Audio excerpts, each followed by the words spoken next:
বয়সটা আমার এমন পর্যায়ে এসে দাঁড়াইছে এখন বর্তমানে। এখন আমার সরকারি চাকরিওয়ালা ছেলে দরকার নেই।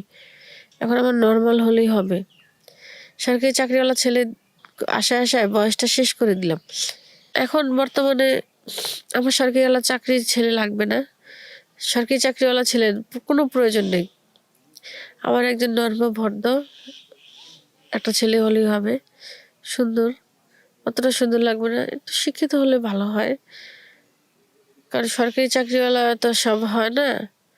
তো আমার বয়স এখন 40 থেকে 45 হয়ে গেছে। আমি চাই না এখন কোনো সরকারিওয়ালা ছেলে আমাকে বিয়ে করুক, কারণ বিয়ে করবো না, বিয়ের প্রস্তাব এখন আসেও না।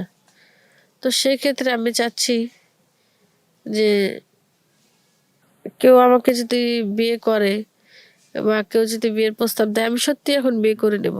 এখন আর আমি সরকারি চাকরিওয়ালা ছেলে খুঁজবো না। আসসালামু আলাইকুম। হ্যালো দর্শক, সবাই কেমন আছেন?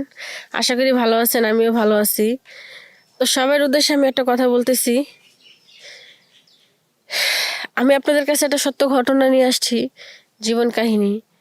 তো কিছু ঘটলেই কিছু রটে, না ঘটলে কিন্তু কিছু রটে না। তো সেই ক্ষেত্রে আমি আপনাদের বলতেছি, যারা আছেন দেশের বাইরে, দেশে মধ্যে, আমাদের সবাইকেই বলতেছি, হয়তো আমার এই লাইফটা সবাই দেখবেন। তো যে আমাদের এই লাইফটা যখন দেখবেন, তখন আমাদের এই চ্যানেলটা লাইক, কমেন্ট, শেয়ার করবেন, সাবস্ক্রাইব করবেন, বেশি বেশি বেশি বেশি করে চ্যানেলটাকে শেয়ার করবেন। তো আমি সবার কাছে আগে ক্ষমা চেয়ে নিচ্ছি, কারণ আমি যদি কোনো ভুল কিছু বলে থাকি তো আমাকে সবাই মাফ করে দিবেন। কারণ আমি চাই না যে আমাকে কেউ দূরে বসে গালি দিক বা আমাকে কেউ একটা কথা বলুক, আমি এটা কখনোই চাই না।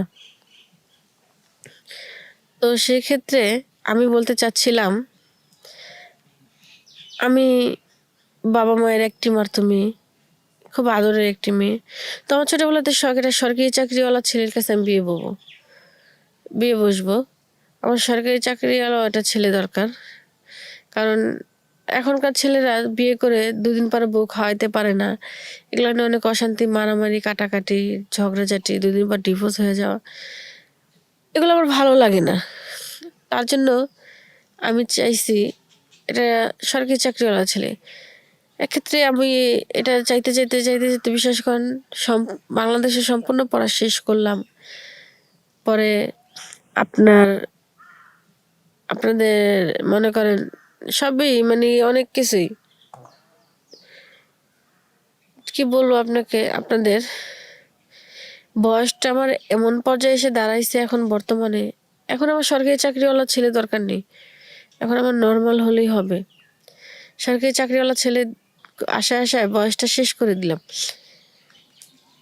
সরকারিওয়ালা ছেলে অনেক খুঁজছি, বাবা খুঁজছে, আমার ফ্যামিলি খুঁজছে। আমিও সবসময় চাইতাম, আল্লাহর কাছে বলতাম আমার একটা সরকারি চাকরিওয়ালা ছেলে জোগাড় দিতে, কিন্তু পাই নাই আমি সেরকম ছেলে। কিন্তু আমাদের বাড়িতে কাজ করতে একটা ছেলে, ওরা আমার খুবই ভালো লাগতো। হয়তো বলতে পারেন যে সরকারি চাকরিওয়ালা ছেলে খুঁজেন, তাহলে ওই ছেলের আবার কিভাবে ভালো লাগে? মানুষের মন কখন পরিবর্তন হয়, কখন কি হয়, সেটা কেউ বলতে পারে না। তো সেই ক্ষেত্রে ওরা আমার খুব ভালো লাগতো, এতটাই ভালো লাগতো যা বলার বাইরে। ওর সাথে আমার রিলেশন হয়, আমি ওর সাথে রিলেশন করি, করার পরে আমাকে খুব ভালোবাসে, আমি ওকে খুব ভালোবাসি। কিছুদিন এভাবে চলতে থাকে। এক পর্যায়ে ফ্যামিলি এটা জানার পরে সমস্যা হয়।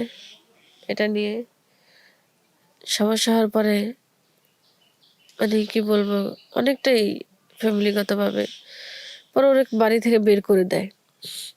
পরে আমি যেই একা আসি, একাই হয়ে যাই। কিন্তু আমার ফ্যামিলি বোঝে না যে সরকারি চাকরিওয়ালা ছেলে যদি না পাই, মেয়েটার এভাবে জীবন চলে যাচ্ছে, এটা তো বোঝে না। এখন বর্তমানে আমার সরকারিওয়ালা চাকরির ছেলে লাগবে না। সরকারি চাকরিওয়ালা ছেলের কোনো প্রয়োজন নেই। আমার একজন ভদ্র একটা ছেলে হলেই হবে। সুন্দর, অতটা সুন্দর লাগবে না, একটু শিক্ষিত হলে ভালো হয়। কারণ সরকারি চাকরিওয়ালা তো সব হয় না। তো আমার বয়স এখন 40 থেকে 45 হয়ে গেছে। আমি চাই না এখন কোনো সরকারি আল্লাহ ছেলে আমাকে বিয়ে করুক, কারণ বিয়ে করবো না, বিয়ের প্রস্তাব এখন আসেও না। তো সেই ক্ষেত্রে আমি চাচ্ছি যে কেউ আমাকে যদি বিয়ে করে বা কেউ যদি বিয়ের প্রস্তাব দেয়, আমি সত্যি এখন বিয়ে করে নেব। এখন আর আমি সরকারি চাকরিওয়ালা ছেলে খুঁজবো না, কারণ এখন আর সরকারি চাকরিওয়ালা ছেলে ভালো লাগে না। একটা কথা কি, মানুষ সবসময় ভালো থাকার চেষ্টা করে, ভালো মন্দ সবাই চায়, ছেলে হোক বা মেয়ে হোক। মেয়েরা চায় একটা সরকারি চাকরিওয়ালা ছেলে, আর ছেলেরা চায় একটা ভালো নামাজি একটা মেয়ে, ভদ্র মেয়ে, সাংসারিক মেয়ে, যাতে সংসারে সব কাজ করে, এরকম মেয়ে চায়। কিন্তু আল্লাহ তাআলা তো কপালে লেখেনি, তাই ভাগ্যে নাই।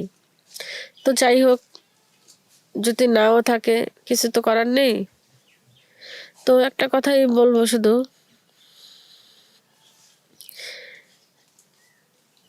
আমি যেরকম চাইছি হয়তো এরকম পাইনি।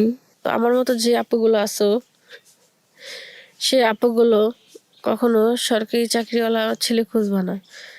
সেক্ষেত্রে কি জানো, নিজের বয়সটা চলে যায়। বয়সটা কিন্তু কারোর জন্য থেমে থাকে না। বয়স এমন একটা জিনিস, ঘড়ির কাঁটার মতো এটাও দৌড়াইতে থাকে। যেমন ঘড়ির কাঁটা কারোর জন্য থেমে থাকে না, তেমনই বয়সটাও কারোর জন্য থেমে থাকে না। বয়সও ঘড়ির কাঁটার মতো দৌড়াইতে থাকে। তো সেজন্য আমি তোমাদের বলতেছি, বোন, তোমরা সরকারি চাকরিওয়ালা ছেলে খুঁজছো না। বাবা মা যেরম দেয়, নর্মাল একটা ছেলেকে বিয়ে করে দিন এনে দিন খাইলেও শান্তি, সংসারে শান্তি থাকে। হয়তো সরকারি চাকরিওয়ালা ছেলে খুঁজে কেন, যেটা ভালো পরিবেশে থাকার জন্য, ভালো কিছু করার জন্য। দরকার নেই ওটা, সরকারি চাকরিওয়ালা ছেলে হলেই হবে। যাই হোক, অনেক তো বললাম। যদি আমার কথায় কারো খারাপ লেগে থাকে, যদি আমি কোনো খারাপ কিছু বলে থাকি, তাহলে আমাকে মাফ করবেন। আমি ফার্স্টেই মাপ চেয়ে নিছি, এখনো মাপ চাচ্ছি সবার কাছে। প্লিজ কোনো বাজে কমেন্ট করবেন না, বাজে কোনো মন্তব্য করবেন না। আমার কথা যদি কারো ভালো না লাগে থাকে আমাকে বলবেন।